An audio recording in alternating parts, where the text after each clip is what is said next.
আজি সন্ধিয়া বনাব ওলাইছোঁ মই পনীৰৰ পকৰি আৰু এইখিনি লৈছোঁ মই পনীৰ আৰু পনীৰখিনি মই এনেকৈ সৰু সৰুকৈ টুকুৰা কৰি কাটি লৈছোঁ আৰু পনীৰৰ পকৰি বনাবৰ বাবে লাগিব বেচন লৈছোঁ মই 2 কাপ আৰু অলপমান লৈছোঁ মই মছলা লৈছোঁ ৰেড চিলি এচামুচ আৰু ধনিয়া গুড়ি লৈছোঁ এচামুচ আৰু এতিয়া মই বেচনখিনিত পানী দি মিহলি কৰি ল'ম আৰু এতিয়া মই সোৱাদৰ বাবে দিম নিমখ দিছোঁ মই আধা চামুচ আৰু এতিয়া মই এয়া ৰেড চিলিও দিম এচামুচ যেহেতু পকৰিত অলপমান জলকীয়া হ'লে খাই ভাল লাগে সেয়েহে মই ৰেড চিলি দিছোঁ এচামুচ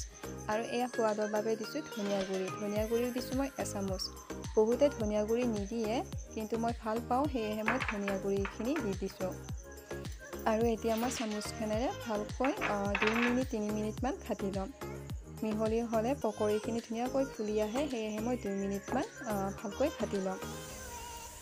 আৰু এতিয়া পনীৰৰ টুকুৰাখিনি এনেকৈ দিছোঁ আৰু এইফালে বহাই দিছোঁ মই কেৰাহীত দি দিছোঁ মই ৰিফাইন তেল আৰু চামুচখনেৰে এনেকৈ এটাকৈ পনীৰখিনি দি দিছোঁ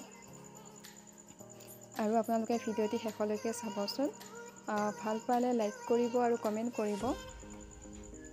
আৰু ছাবস্ক্ৰাইব কৰিবলৈ নাপাহৰিব আৰু এতিয়া এনেকৈ এটাকৈ মই পনীৰৰ টুকুৰাখিনি দি দিছোঁ আৰু এতিয়া মই গোটাইখিনি দিয়া হৈ গৈছে আৰু এতিয়া ওলোটাই দি দিছোঁ